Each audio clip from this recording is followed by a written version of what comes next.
All right, we are ready for our week 9 picks. We went 3-1 last week with our locks, hoping to do at least that good again this week. Real quick, go over where we have been at. This is for the entire season. Steve sitting at 83% on straight picks, 56% on his spread picks, and 62% on his locks. Steve, you and I are very, very similar right now. It's amazing. It is crazy. 83% for myself on, same as you, on moneyline picks.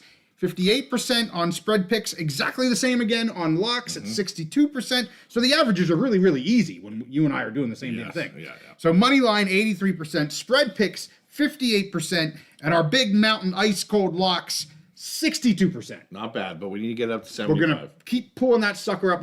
We had one down week, and I'll tell you, it's so much easier to go down than it is to go up. But we're gonna keep going up. So we're gonna start with our Big Ten picks. Well, Steve's going to start with his Big Ten picks, and we'll get into the Mountain West picks. And Anthony says he came back because I didn't go over on my locks last week. We promised that wasn't going to happen. Not going to happen. You promised that wasn't going to happen. Absolutely. So, all right, are you ready for Week 9 in the Big Ten? Yeah, let's roll right into it. So first game of the week in the Big Ten is Rutgers traveling all the way across the country to the West Coast to play at USC. I'm taking USC minus 13.5. Both of these teams, they're in a similar situation. After a promising start, it's starting to become a little bit disappointing. We've talked about Rutgers and their issues. They're very one-dimensional with just their running game. And USC, again, they have a lot of talent. I think their defense has improved. It definitely was earlier in the season, but both teams have been racked by injuries. Rutgers, both of their defenses have been racked. Rutgers lost their best offensive lineman, and I think their running game has suffered since then. So I'm not going to lock this game. Both of these teams are kind of on tilt at this point a little bit. I think both of them have their problems. Rutgers is coming all the way across the country. I think USC is the more talented team. They're both having issues, sealing the deal, winning games. So I'm just going to take USC to cover the 13.5. I could see them winning by 2 touchdowns just for being the more talented team, being at home, and having Rutgers come all the way over to face them. I agree. You said it perfectly when you said both of these teams are a bit on tilt right now. Absolutely. And, I would like to think USC wins this game by 2 touchdowns, but I just don't know anymore. That's why I'm not locking it. I don't know what they're going to do. Yeah. But I agree with you on the pick. I mean, they are the more talented team overall. They're in Southern California at home. And all of that stuff seems to go. So I agree with your pick because I wouldn't go with Rutgers right now. They have crapped the bed for a couple weeks in a row. But my goodness, it's weird that these two teams are just on such tilt right now. Yeah, and I think a lot of it is injuries. And again, we said both of the teams had a promising start. I mean, Rutgers came out of the pipe with some racking up some wins. USC had that win against LSU to start the season, but both on tilt. So we'll go with USC to cover the 13.5, but definitely not locking it just because both of these teams, you can't trust either of these teams right now you go either way. So the next game, one I'm really excited about, Washington at Indiana. College game day is going to be there. Okay. And I'm taking Indiana to cover the 6.5, and I'm making it our first Big Mountain Ice Cold lock. Awesome. Indiana, they're just on a roll. The line at one point was, I think it was either 10.5 or 11.5. And then, the news came out that Rourke was not going to start. He had hurt his thumb in the first half of the last game. And so the line changed right away. I was already pretty set on, because I wasn't sure if Rourke was going to be there, but I was probably going to lock it at 10 or 11 where it was at. Okay. I felt pretty good. I don't really think... I think it's Taven Jackson, I think is the name of the backup. He came in the second half, played great, distributed the ball. And the thing about this Indiana offense is just so balanced. I mean, there's not a weakness on the offense. They're one of the most efficient offenses. They're depending on how you want to look at it, they're the highest scoring offense in the country. Yeah. And it's not because of one player, although Rourke has been fantastic. And I think he deserved to be on that Heisman stage. Unfortunately, with this injury, probably not going to happen depending on how many games he misses. But Jackson, I think, can just come in, keep this offense humming. And Washington has been on a good uptrend. Yeah. But, we just keep picking Indiana. We keep riding that train. Anthony says there's no weaknesses. I thought their rushing defense might be a weakness, but it really hasn't shown to be that so far. So I'm going to keep going with them, even though I do think Washington is a little bit better than what I thought they would be. But they're coming halfway across the country, 2/3 across the country. And like Spence says, I trust in Kurt Cignetti. You and I both have trusted in Kurt Cignetti since the beginning, before the season even started, and there's no reason to get off that train. Yeah. Most exciting team in the country. He's the coach of the year, and I'm just going to keep riding that Indiana Hoosier train. And I love the 6.5 as a lock. Yeah. I mean, this is one of the most confident locks I've had all season. And it's home at Indiana. Yep. And you mentioned, I only got to see the beginning part of the Indiana-Nebraska game. Super impressive with what I saw. Apparently it went on throughout the entire game. Yes. But even when Rourke went out, you mentioned, is it Jackson? You said I think it's Jackson. I think it's Taven Jackson. I think is the name of the He kind of didn't miss a beat. No. They kind of just kept doing their thing. And yeah, I mean, they are just well-oiled. I know we got some pushback, or you got some pushback last week on that. You locked them against Nebraska. And oh my gracious, I don't think anybody realized how much of a butt whooping the Cornhuskers were going to get there. Well, I think we do have 2 or 3 regulars that are Nebraska fans, Yeah. and Jorgensen. I'm not seeing him tonight. Maybe Oh, he's a he'll little come salty on. for He'll the come. No, Nebraska getting. No, I don't think so. Yeah, but yeah. that might have been why I had the little pushback. But as you saw, I mean, was it 55-7? I mean, it was. We could have triple locked it. You know, It's craziness. It's crazy. And I agree with you. Under the touchdown there, love it. Absolutely love Yep. it. Yep. Cool. All right, game 3. Okay, and I'm going heavy on that Indiana pick on my personal bets this week. So just throwing that out there. So game 3 is Nebraska traveling to Ohio State. Nebraska's coming off that butt whooping. I'm actually going to pick, and you may be surprised by this. The line is 25.5. I'm taking Nebraska plus the points. Ohio State is looking. I think they're going to be looking ahead because the next week they play at Penn State. They just announced their left tackle is out for the season. I have full confidence that Ohio State is going to win this game. Oh, there's David Jorgensen. Yes. Huskers will be making some coaching changes after the season. Very well could be. But I like Nebraska plus the points this week as a pick, not as a lock, just because it's so many points. I don't think Ohio State will have a lot of motivation to really put the pedal to the metal. I think that, again, they want to be healthy going into that Penn State game. They just lost their left tackle. Their offensive line has not been great. That's only been one weakness so far already for the season. Okay. And when you lose your starting left tackle, like that's just not good. No. So I don't feel confident enough to lock this, but I do like the pick. I like Nebraska to just, play a respectable game after getting their butts kicked. To play, I think they're going to have the motivation to play respectable, not get blown out. So I'm taking them plus the 25.5 points. You were correct. I'm a little surprised by this. I understand the large spread that it is, but that one did surprise me. And you have another at least 1 or 2 that surprised me as well. So you're full of surprises tonight. I mean, it's not that big of a deal. You're not locking it. It's a lot of points. Yeah. Take the points. I get it. But yeah, little surprised by that one. Well, moving to the next one, Maryland at Minnesota. To me, these are 2 very similar teams. Teams that I was kind of down on coming into the season. They've played a little bit better than my expectations were. And Maryland has gotten some good wins. Minnesota has gotten some good wins. Yes.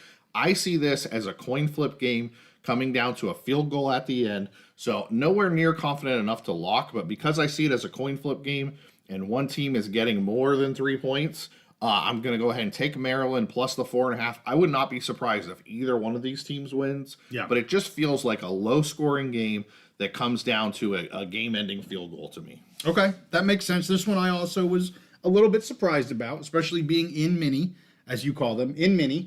With Mickey. Yeah. But in Minnesota. That one was a little bit of a surprise for me, too, although Maryland has been playing better football than I think many people maybe thought. Though we have had some commenters that have told us that Maryland's maybe not as bad. But, so I really wouldn't pick either one. So. Yeah, well, that's the thing. I don't know if I'll actually pick this game as far as put my own money on it. Yeah. Excuse me. You mean you're not going to bet the game? I'm not going to bet the game. And you're not going to bet the Nebraska game? Or are you going to bet Actually, I think I did bet that. Oh, okay. I like those. There's just so many points there. I like it. And, Okay. So all right. I will say the Maryland, and I can't remember his name now, the Maryland starting quarterback, because we talked a lot about them losing to Leah Correct, and losing yes. so much of their. There was a couple games where he didn't look so good, but he's been coming on. This last game, he looked really good. He's productive. He's running that offense. So we'll see how it goes. Yeah. Understood.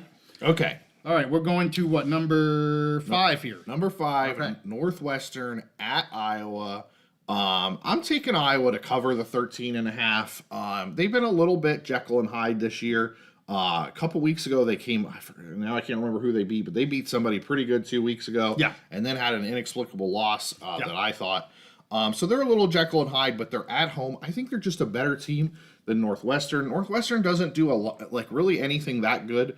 Their second quarterback that they've used this year is a little bit more of a he can run around, make some plays with his legs and his feet. But I think the Iowa defense will be able to shut that down. Cade McNamara, Billy Edwards Jr. Yeah, the quarterback for Maryland. Yeah, Spence and Anthony both had it. They got you back. They got me. Okay. Yeah. I just see Iowa's offense being able to shut down Northwestern. It's at home. Cade McNamara, you never know. He's Jekyll and Hyde this year. He had a couple good games, and then he probably had the worst game of his career last week. So I think he'll probably be a little better. And if he's not, they'll bring in the backup who will be better. Has got to be better than McNamara was last week. So I'm taking Iowa to cover the 13.5. Man, I would. If this was under 10, I would probably lock it. Like, if I could have gotten this at like 9.5, I probably would have locked it. Yep. I'm not locking it where it's at, but I do like the pick. I do like them to cover the 13.5. I agree with you, and I hear you being somewhat close to a lock on this. I can understand that. I understand why you're not at 13.5, but I think that is a solid pick. Northwestern just haven't had that magic this year. And this is at Iowa. Yeah. So, it's a little Kinnick's not an easy place to play. Yep. Okay, so you're going Illinois next. Yeah. So what are you doing with them? So Illinois at Oregon, going across the country, going to the West Coast, coming off that big win. I am taking Illinois plus the 21.5. Ooh. I feel very confident that Oregon will win this game. Yeah. They're a couple weeks ago they had that great win over Ohio State. They traveled then they had to go and travel on a short week to Purdue. Now they're back home. A couple things on this. I think Oregon is still without one of their best defensive players. I think they're going to want to get healthy. They have an upcoming trip, I believe, to Michigan coming up. And Illinois, honestly, I don't think Illinois is going to be rattled by playing at Autzen Stadium, going across the country. I don't think Illinois will threaten to win the game. I don't think there'll be any point where like, wow, Illinois is going to beat them. But I think Illinois will just keep it respectable. Use the run game. Altmaier doesn't really get rattled. I mean, Penn State came close to rattling him, but they didn't really totally rattle him. So I think they just keep it respectable. I think they keep it, under 20 points. And I don't know if the lead ever gets over 21.5 at any point. Sure. I could see it just staying under 20 points the whole time. So I like that, getting that many points, Illinois plus the 21.5. I'm not confident enough to lock it. Yeah. Because Oregon is so talented. Yeah. If they really wanted to put their foot to the pedal to the metal, they could win. They could stomp them. But I just don't see them having that motivation to do that after they had those two tough wins, beating Ohio State at home, then having to travel on a short week, right? And they have the upcoming game, and they have so many goals in front of them. Yeah, well, and Illinois has an offense too. Yes, beat that spread for sure. So, and your buddy David Jurgensen agrees with the Illini, so he knows his stuff. Yeah, I like it. Just a lot of points. It is a lot of points. Yeah. I mean, Illinois. A good team. Yeah. I mean, what were they? Number 6 in our power ranking for crying out loud. They're just a good, solid team. They don't have a lot of weaknesses, and I don't see them getting rattled. They've already played at Penn State. So okay. All right. So the next game number 7. Okay, here we have Michigan State traveling to Michigan. Michigan's coming off that butt whooping by Illinois, sort of butt whooping, half butt whooping. I'm taking Michigan State plus the 3.5. Wow. And I'm making that another Big Mountain ice cold lock. Can I just say something? Yeah. I'm glad JEH is not in the chat right now. Oh yeah, he would be going nuts. We would have something thrown at us through the screen. Yeah, and but why do you like Michigan State getting those points? So this is a little bit about Michigan State and a lot about Michigan. Okay, Michigan State. We said this year was going to be a rebuilding year for them. I like Aiden Childs moving forward in the Big Ten. Over the next couple years. I think he'll make some mistakes, but I think he's gonna score some points. Yeah. I think Michigan State will score some points. I like them getting over a field goal. I see this as being a real tight game. It could go either way. I honestly would probably take them. This is one of those where I'm gonna look at the Michigan State money line and look at it probably Friday morning, Friday afternoon, maybe Saturday morning, because I think I actually like Michigan State to win this game, a close game, in the big straight house. up in the big house. Ooh. Because, and I said this was a lot about Michigan. Michigan, they're just so seriously flawed. I think that they really they put up the good fight early in the season against USC, but they're so one-dimensional on offense, and teams are figuring out like, hey, if we can stop the run or slow down the run so that it's not just overwhelming explosive domination, they just don't have any quarterback that can challenge the field at all. Illinois, the way they played defense, they showed they had no respect whatsoever. Tuttle was the quarterback. They had no respect for Michigan's quarterback, and who knows who Michigan's going to trot out this week. Right. They might go back to Orgy, but no matter who it is, they are not going to have a passing attack whatsoever. So you know who I heard might start? Who's that? Dom Grady. Okay. I saw on the internet. Grady, okay. Dom Grady. All right. If you know what I'm saying. Okay, well, that would be a big improvement for sure. But I think Michigan is going to continue to limp through this season, and teams are really figuring out how one-dimensional they are. I think at the beginning of the season, especially with Alex Orgy, they were like, okay, who's this guy? He's obviously a runner. Maybe he can throw. And some of the other quarterbacks they used. But we have rumbling. Who is that? Rumbling CDS says he wishes nothing but the worst for Jonathan Smith. He's a Beaver believer. Yeah, I get it, and I consider myself a Beaver believer as well, and I understand the hate for him, but unfortunately, I think they're going to get the best of Michigan, which this hasn't happened in a while. So for Michigan State to get the win, this is the year to do it when Michigan is down so bad. Well, I understand why the Beavs fans, I should say, don't like Jonathan Smith. But let me just say, unfortunately, rumblings, JEH, Beavs fans, hold your ears. He's a damn good coach. Yeah, yes. Damn good coach. So he has his team playing ahead of schedule. Absolutely, yes. And I just want to mention real quick, I know you said 3.5, and I told you the line changed to 3.5. Yes. Yeah. And I made a baboo on the slide and kept 4.5. Okay. So I do believe Steve's still keeping it a lock. Yeah, I still did inform him. like it at 3.5. What he said at 3.5 was the line a little bit earlier today. So whether you get it at 3.5 or 4.5, Steve likes taking the points with Michigan State and potential money line. I would consider the money line here. If you can get a good deal on that money line that you like, I'd throw some money on there because I think there's a good chance that they upset Michigan. Yep. Okay. And I'm anxious to see if Dom Grady is the starting quarterback. Okay, I had to say that one more time. All right, that was Michigan State. So you're at number 8. You're on your Nittany Lions. Yeah, so after a bye week, Penn State is traveling to Camp Randall Stadium to play at Wisconsin, one of the best venues in the Big Ten. And I'm taking Penn State to cover the 6.5 points, and I'm making that a Big Mountain ice cold lock. And that's my third of the week. Yeah. And I don't lock Penn State a lot because I'm always a little bit because I'm a little bit afraid that, my personal bias could be coming into play. Yeah.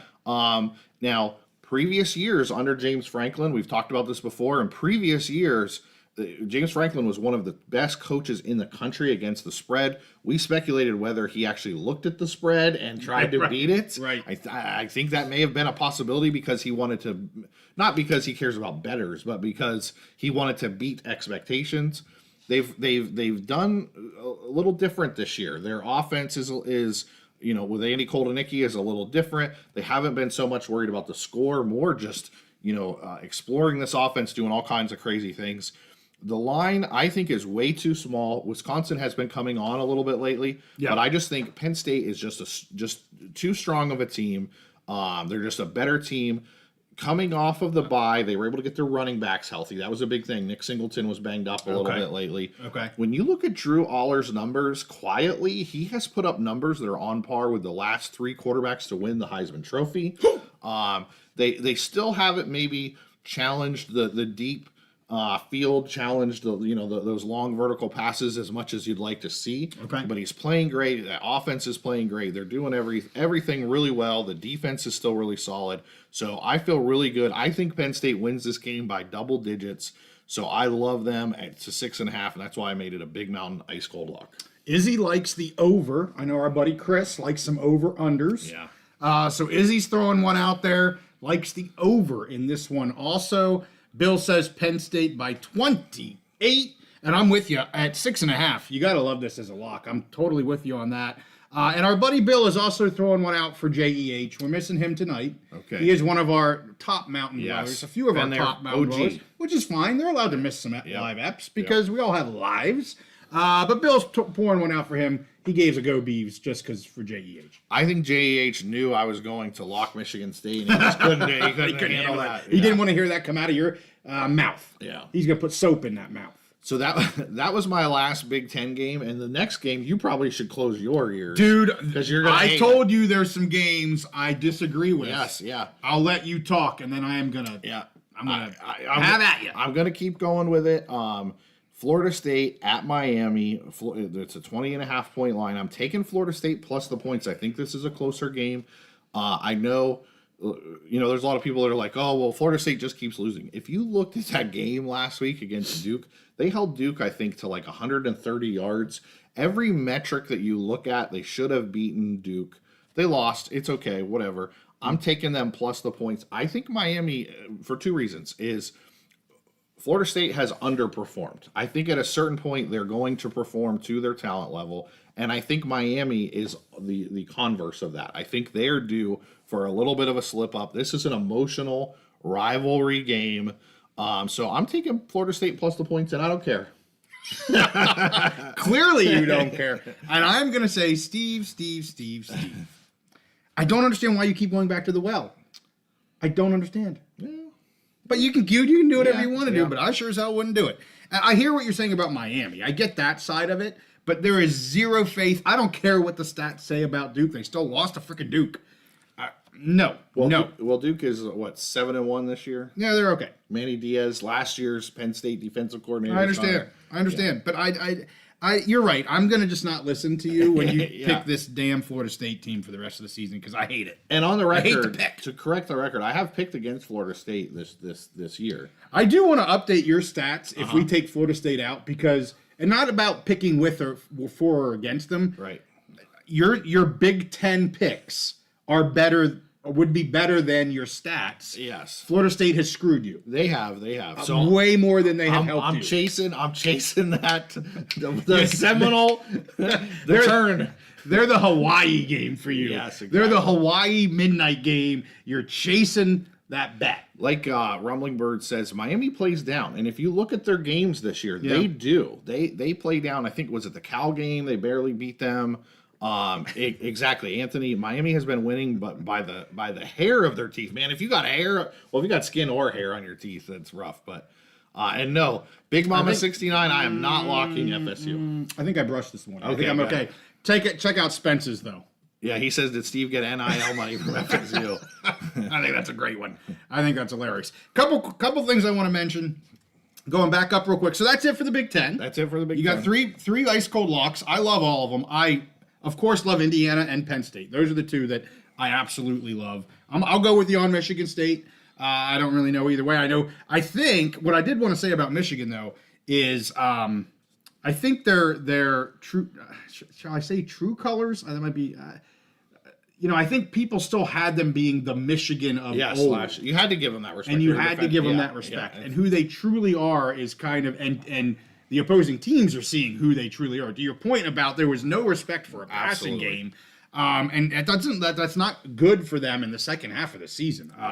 But I did want to bring up two things. So I believe it was Izzy that asked about the Notre Dame and was it Notre Dame and Navy? I guess bets got voided on somewhere. I don't think it was DraftKings, she said. So I have no idea why that would be. That's very rare that they do that. But if anybody can help with the Notre Dame Navy game. And then Anthony did say he got 4 points when we were talking the Michigan State between 4.5 and 3.5.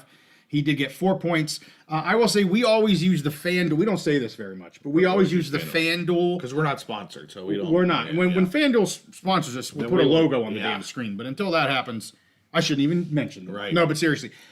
We use the FanDuel lines, and FanDuel lines never have even numbers like that. I'm guessing Anthony must do DraftKings or some other platform because FanDuel is always halves. Like I don't say never. I almost never see straight numbers on FanDuel. It's always a half number. So Because who wants a push? I mean, well, push is better than a loss. yeah, that's true. But anyway, so Anthony, let us know if what app you're using or what bet site you're using. I do want to stress on the Michigan State. My official pick and lock is Michigan State plus 3.5 because I pick every game against the spread. But I do think for those of you who want to bet this game, I want to stress again that I think you should seriously consider the money line because it's such a low spread. Yeah. And I think there's a good chance that Michigan State upsets them. So just look at that money line. If you can get a good, some juice on that thing, then squeeze it. Ooh, you could go someplace else with that. So, all right, that is it. We're going to get into the Mountain West. And then, Steve, at the end of this, I'm going to show the awesome map that you gave all of our viewers and us last week. I've updated it for the Mountain West. We're going to end with that. But I'm going to get into the picks first. So, I'm not going to start with the biggest game. I'm going to save it to last. Okay. I'm not going to squeeze, what do you call it? I'm not going to squeeze the juice until the end. Okay. So Boise State, UNLV will be the last game that I pick. Right. So I'm going to start then with New Mexico versus Colorado State. What? I want to say something before you go about that game. Which game? Oh, the Boise game. Wait. I'm going to say this game is, I'm going to declare something. The most important game of the year when it comes to who gets into the college football playoff. Yeah. Because most of the teams from the power conferences, they can handle a loss or whatever. Yeah. But this to me is the most consequential game of the year for who gets into the college football playoff. And that's a huge testament to the Mountain West and these two teams, but also the changed landscape of going to 12 teams and giving teams from the Mountain West and these other G conferences a real fighting chance to get in. Well, and that's why this game, let's talk about that game when we get to that. Okay, all right, okay. I mean, just had to say. And we talk about that on the preview. Yeah. That's why this game's getting national attention. Yes. Pate, your buddy, Josh Pate, is going to be at the game. Right. Everybody's talking about this game because not only because it's going to be a great game, but because it has CFP implications. Yes. Why is that not a good thing?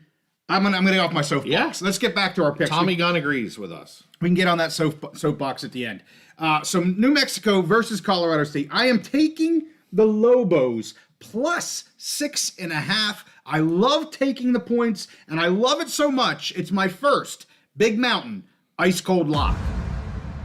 I love everything about this offense. They cannot be stopped. I bet against them last week, and I said I don't want anything to do with it against USU. It's going to be a high-scoring game. The only thing we were kind of sure about was the over. Which hit. Yes. They went over that, and I don't see Colorado State offensively keeping up with the New Mexico offense. They can't do it. I have to say, I have to give you some credit here. Okay. I listen to a lot of different college football podcasts. A lot is focused on betting. And every prognosticator, every talking head, every expert out there picked the under on that game. Stupid. And as far as I know, you are the only betting prognosticator in the country that took the over, and you freaking nailed it. Okay. First of all, thank you very, very much, but I don't think that's probably the case. But we, and we said both of them in the 40s. We said, but I don't really want to talk about that. Yes, we were right. We hit it. I don't think Colorado State can keep up with the New Mexico offense. I agree. Let's see. CSU has surprised me. They are tough on defense. Yes, they are for sure. But this Dampier kid is, he should be getting some national attention for how good he is. And yes, New Mexico's defense isn't that great, but they went up against USU that has a very high-powered passing offense, and they just outscored them. And by the end of the game, because New Mexico scored so many points, mind you, they have scored 50 or more points in 3 straight games. That's how good this freaking offense is. 50 or more points in 3 straight games. They don't need to score 50. If they can score 40, they win the game. New Mexico's getting the points. Yeah. I love this lock. I will be betting the Lobos, obviously, because I'm locking it. And I think this is a very tough test for Colorado State. And Colorado State doesn't have Horton anymore. And their passing game has been rough this year. I mean, they have not had a good passing offense. So we'll see what happens, but I really love the Lobos getting the points. You talked about a money line bet with Michigan State. Mm-hmm. If you're willing, maybe throw a little sprinkle of money on the Lobos to win this sucker straight up. I really like the Lobos. Just a sprinkle. Yeah. All right, next one. Utah State versus Wyoming. I'm going to take Utah State -1.5. This is a pick'em game. I get it. It's a good spread. I understand why it's a pick'em game. But I'm going to do the same thing with this pick like I did with the last pick. Wyoming's offense is not going to keep up with Utah State's offense. And Wyoming's defense is not the Pokes' defense of the last few years. I just think Utah State's going to outscore Wyoming in this game. Yes, Whaley is back for the Pokes, but it's his first game of the season. I don't know what that's going to look like. They have said they're going to use 2 quarterbacks in this game, both Svoboda and Anderson. So there's a lot of just question marks on the Pokes right now, especially on the offensive side. They're getting their star running back in this game. They're going to potentially be using 2 quarterbacks. So it's a tough one. I'm not betting this game, just like I didn't bet it last week. I didn't bet the Utah State game last week. I did bet the Wyoming game. But anyway. Yeah. So it's a pick'em game. I don't really want anything to do with it, but I do think Utah State just has too much offense, and I think they win this game. So that's where I'm at. I want to make a declaration. I don't want to diss your Cowpokes too much, but I will say I think this coaching staff has completely mismanaged their quarterback situation this year, and that's all I'm going to say. Okay. We may have talked about that before. Yeah. Yes. All right. JH, he's late to the party, but he's here. It's good. JH, don't go back and watch my Michigan State pick because you're not going to like it. So just stay here where JY talks about Mountain West and all the good West Coast football. That's right. So we're going to Fresno State versus San Jose State. I'm taking San Jose State getting 5.5 points. I certainly wouldn't have done that in the preseason because I was way down on San Jose State. But Fresno's really struggled here. Yes, they just beat Nevada, but it was a very close game. San Jose State's offense is starting to struggle a bit, but I don't think it's the team. I think it's the daggone, we've talked about this, the daggone coach putting in different quarterbacks. But if this is going to be a high-scoring game, again, give me the Spartans here. The FSU, or Florida State, FSU, yeah. Mm-hmm. Fresno State's offense is just sputtering a bit. I know a lot of Bulldogs fans are turning a little bit on Mikey Keene. He's not overly mobile. He doesn't run. He's really not a running quarterback at all. And they don't have much of a running game. So I like this game. I like getting the points. So two of my first 3 here, I'm taking dogs, but I like getting the points in those games. You know, it's the Battle of the Valley, right? I think that's what they call it. Yeah. You know, I've thought about that San Jose State situation and what they've been kind of rotating quarterbacks. And it was that offense was running so good and then they just decided, hey, let's try and screw it up. And I really wonder, and I'm a big fan of Coach N, you know, his leadership at the Naval Academy, whatever, but he's never had to manage a passing game offense. True. And so I just have some questions there. I have some concerns, I'll say there. Well, we'll see. I still think they have a very good offense. Hopefully it kind of gets going again. And I don't think Fresno can keep up with them if it does. So that's my pick. Number 4 here, we've got Washington State, the only one loss Washington State, versus San Diego State. The line here, 14.5. And I am taking Washington State -14.5 with my second Big Mountain ice cold lock. Way too much offense. I keep talking about offense. I'm like a freaking broken record here so far. Way too much offense from Washington State. I mean, at some point, I think that's going to break a little bit. I mean, they're just riding Mateer so hard. But, man, San Diego State, and I know we've got some people that think I'm a San Diego State hater, but these are just two different teams at two different points in where they're at. San Diego State's trying to kind of figure things out a little bit. They do have a decent defense. They struggle on offense. I don't think they can keep up with Washington State here at all. So I'm taking the Cougs. I would absolutely love this, obviously, under that 2 touchdowns at 13.5. But I think they rock and roll here. I mean, they creamed Hawaii last week, and the Hawaii-San Diego State game was very, very close. So I see no reason why Washington State doesn't just roll. I think the Cougs are a very solid team. You know, when you look at their resume, they had that one loss to Washington, which was at the Or no, they beat Washington. They beat Washington. Who, the one Boise. lost to Boise. Yeah. They beat Washington. They had that one loss to Boise, who now is looking like a college football playoff team. Right. You don't want to use the transitive property too much, but Washington State, they lose to Boise, and Boise's only loss is to the number 1 team in the country. So I love your pick, and I'm the Cougs, man. They've been so much fun to watch. Mateer has been a lot of fun to watch. I don't know what their ceiling is. I don't know if they can actually compete for a college football playoff spot, but they're just playing well and they're fun to watch. Agreed. All right, let's get to game number 5. Nevada going to the islands of Hawaii. And the line here, again, almost a pick 'em, -1.5. But I got to go with Nevada. I can't pick Jekyll and Hyde. You've got me on this Jekyll and Hyde thing. They do always play better at home than they do, obviously, on the mainland. But Nevada's just a solid team. They're figuring out how to win. I mean, they're winning close games. They were close there with Fresno State. Fresno State is an overall better team than what Hawaii is. So I got to take the Wolfpack here. They're only giving 1.5 points. So, again, it's a kind of a pick 'em game. But I'm going to go with the Pack. I just like where they're at here. And Nevada's too hot and cold. They're too Jekyll and Hyde for me. So. Hawaii's too. Yeah. Hawaii, what did I say? You said Nevada, but yeah. Oh, yeah. Hawaii's too Jekyll and Hyde. I like the pick. I like Nevada's offense this year. I think they're a team on the rise, and I would pick against Hawaii in like all 12 time zones that touch the United States. So. So we agree on that one, even though we disagreed on your FSU. Yes. All right, so going to the next one, Cal versus Oregon State, a game of 2 old Pack members. The line here is 9.5. All of our friends that are Beavs fans are not going to like JY because I am taking Cal. I mean, yes, Cal is 3-4. They lost by 1 point to Miami.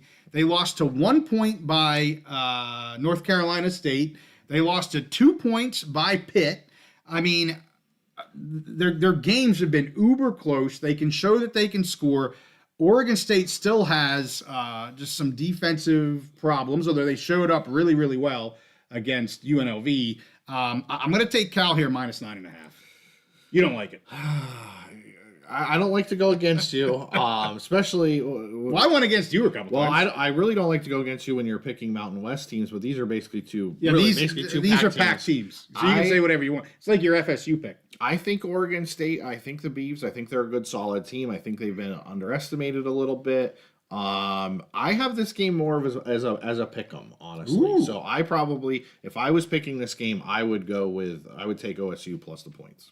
It is a decent number of points. Yeah. I just think Cal's the better team, and they're going to roll here pretty good. So we shall see. But certainly, I mean, if there's any sort of intangibles here, the Beavs want to beat one of the teams that left them in the dirt. Absolutely. So the intangibles lie with the Beavs, 100%. All right, last one, the one that certainly I know our buddy Tommy Gunn has been waiting for. I think everyone has been waiting for. Boise versus UNLV. Tommy Gunn will not like my pick. I am taking the Boise State Broncos -3.5. This is going to be, I think, a very, very good game. I think it's going to be close. I don't think it's going to be close enough for UNLV to cover this spread. Of course, since I'm taking Boise at -3.5, I think they're going to win the game. Yeah. But I got to be honest with you. I kind of even hate to pick this because I just want to watch the game to enjoy the game for what it is. The best G6 game that we will see in the country this year. CFP implications. They've added more seats. They're sitting people up in the 200 level, or I don't know what they call it there at Allegiant Stadium. Everything's getting sold out from the recruiting section sold out. The student section sold out. They're adding more parking. They're doing, I mean, it's just phenomenal. Again, I'm picking Boise -3.5. I think overall they have more talent. But we did a preview show that'll come out tomorrow about a lot of reasons why UNLV could win this game. And I'll give a little bit of reasons right now. Number one, special teams. Their special teams, both in terms of blocking punts, punt and kick returns, huge deficit for Boise versus UNLV. The other thing I will say, turnovers. Boise cannot turn the ball over. If Boise's going to turn the ball over a few times, massive swing to UNLV. We talked about this in the episode. UNLV's ratio is 12, a positive 12 in turnovers. Boise right now is 1. It's a huge difference to me. The special teams, the turnovers, and then the offensive line of Boise State are the three key things to this game. If Boise's offensive line can do what they've kind of done, get Genty his yards, protect Maddox Madsen so he can be consistent, they'll be fine. If that O-line struggles early on, UNLV will win this game. But like I said, I just want to enjoy the game for what it is. I can't wait for 10:30 Eastern on Friday night. I need to drink a 5-hour energy. Although I'm going to be so keyed up, I won't fall asleep till like 5 a.m. So I've decided after work on Friday, I'm going to try and take like a 3-hour nap. Okay. Just so I can stay up because I'm getting to that point in my life. But I want to say, I do want to reiterate a few things. Hey, I'm with you. I'm not even gonna bet any money on this game because I just want to be able to enjoy it, and I don't want to be thinking about my bet. Like, who do I want to? No, I just want to know who wins the game, see how they play. Yeah. The other thing is, I want to reiterate my other point. I truly believe at this point in the season, this is the most important game to who goes into the college football playoff of the year. In the Big Ten and the SEC, that Oregon and Ohio State game. Let's not kid ourselves. Both of those teams are 90% chance are getting in. It really didn't matter who won the game as far as getting into the playoff. It did for winning the Big Ten. But this game, to me, other than maybe we'll see what happens in the Big 12, maybe a Big 12 championship game could be right there. Yeah. But other than that, this is the most important game for the college football playoff this year. And if without expanding to 12, we would have never had anything like this. Right. This game would be, have half of the excitement that it has. Yeah. Both of these teams with one loss would have been just completely eliminated, not even talked about, unfortunately. I want to talk quickly about you. Well, first of all, Boise, I think, has the best player in the country. Yes. Genty for Heisman. I forgot to say that on the preview. Yeah. I felt bad when we ended. I'm like, Steve wasn't here to say Genty for Heisman. My bad. UNLV, I want to say about UNLV, well, you've been on UNLV since the very, very beginning of the season, so kudos to you. Well into the preseason, you were on them, as basically saying they were right there with Boise as the contenders for the Mountain West. But I also want to say, their only loss, they have a really good out-of-conference schedule. Mm-hmm. Their only loss was to that Syracuse team where McCord, who was having a great season, played out of his mind in that game.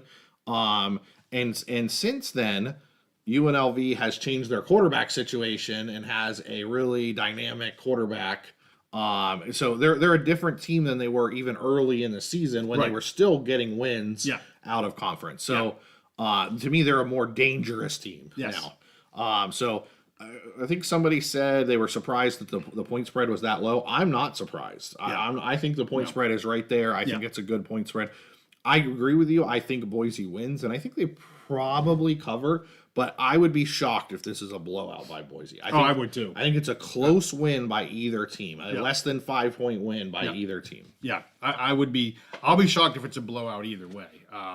And we've got some over/under talk here. Tommy Gunn says, and I didn't look, but he says it's 65. That sounds right to me. I think that's about where it should be. I mean, I think both teams are likely right, 30 to 35. So I think the 65 over/under. I see somebody asking it should be 150. No, UNLV's defense is damn good.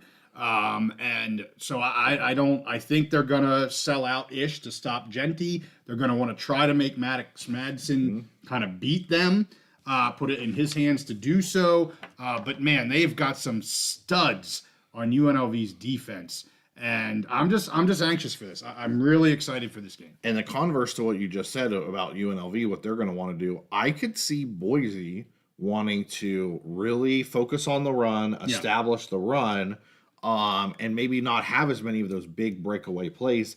And honestly, they may want to protect Madsen, who could be a liability. I don't want to be too hard on him because he's done a good job this year. He has. But against this UNLV defense who is ball hawking, he sometimes can make boo-boos, and he could be a liability. So I could see Boise's strategy being, even if they're slowing Genty down, we're going to keep going to the run game, which could keep the scoring low. It could. I think Maddox only has 2 interceptions on the year. Yeah. But yeah, so we'll see what happens. I think it's going to be awesome. Yeah. So excited for Game it. of the year. So the only other thing I wanted to mention, and I don't have a slide for this, but I was looking. We do other picks every so often. With all the picks that we have this year, I haven't done too many other picks. But I will say, Eastern Michigan, if for all of our Maction people, our Maction fans, Eastern Michigan is playing Akron. And the line is only 2.5. And let me just say the Zips are not very zippy. And I really like Eastern Michigan at minus 2.5. Only giving up 2.5. So if you're interested in some action, take a look at Eastern Michigan minus 2.5. I just want to throw that out there. Okay. All right. So that is our picks for week 9. We had 5 Big Mountain ice cold locks. And, we're going to try to hit them all. We did that a few weeks ago. We went 6-0 a couple weeks ago. So 5-0. We're going to try to do our best and do that.